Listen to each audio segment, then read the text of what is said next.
Nirecount o binawi ng 4 sa 18 tinaguriang Maleta Boys na alegasyong naghatid sila ng pera kina Pangulong Bongbong Marcos at dating House Speaker Martin Romualdez. Hindi raw sila ang gumawa ng joint affidavit noon. Narito po ang aking unang balita, exclusive. Noong February 2026, lumabas sa publiko ang 18 lalaking nagpakilalang dating security ni dating Congressman Zaldico, ang ilan sa kanila mga dating Marines.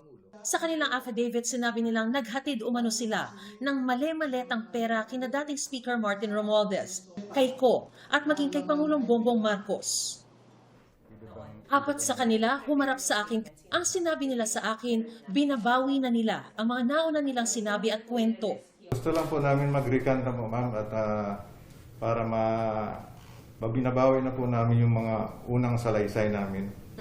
At gusto na namin po manahimik dahil sa ngayon ay tad kami ng mga kaso, mga banta sa buhay namin. Kaya pag-isip-isipan namin na binabawi na po namin yung mga salaysay po namin.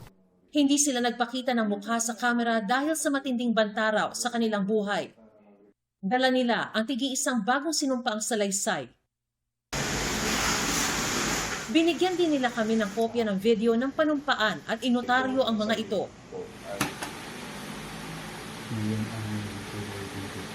Bakit niyo gustong bawiin? Hindi po totoo yung mga ibang sinabi na po namin.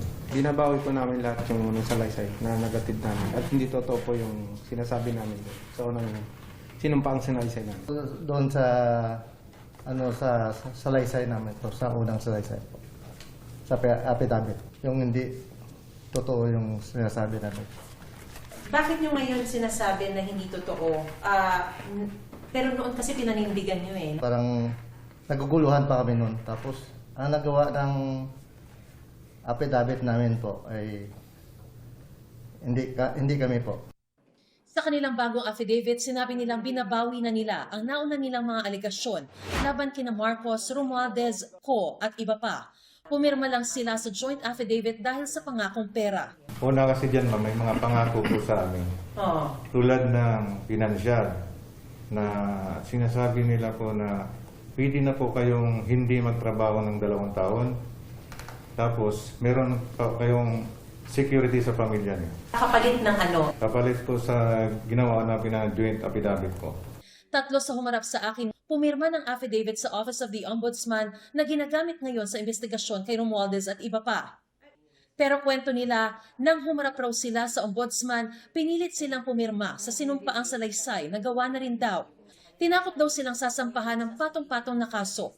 Ang affidavit daw nila ngayon, sila mismo ang nagsulat at walang namilit. Kami po, wala pong namilit, Walang namilit. Hindi kayo, wala ng financial assistance this time? Wala na. Kasi gusto lang po namin manahimik na kami, ma'am. At matapos na po lahat na ito. Para mawala na rin po yung mga kaso namin. 2 buwan na raw pinag-iisipan ng mga tinaguriang Maleta Boys na ito na bawiin ang una nilang mga salaysay hanggang sa maging buo na raw ang kanilang loob at i-execute ang mga bagong affidavit 2 linggo na nakalilipas. Anila, nag-iisip na rin daw ang iba pa nilang mga kasamahan na pumanig sa kanila. Patuloy na kumukuha ang GMA News na reaksyon mula sa Ombudsman at kay Attorney Baligod na unang nagpakilala sa grupo ng mga sundalo. Ito ang unang balita. Mariz Umali, GMA News.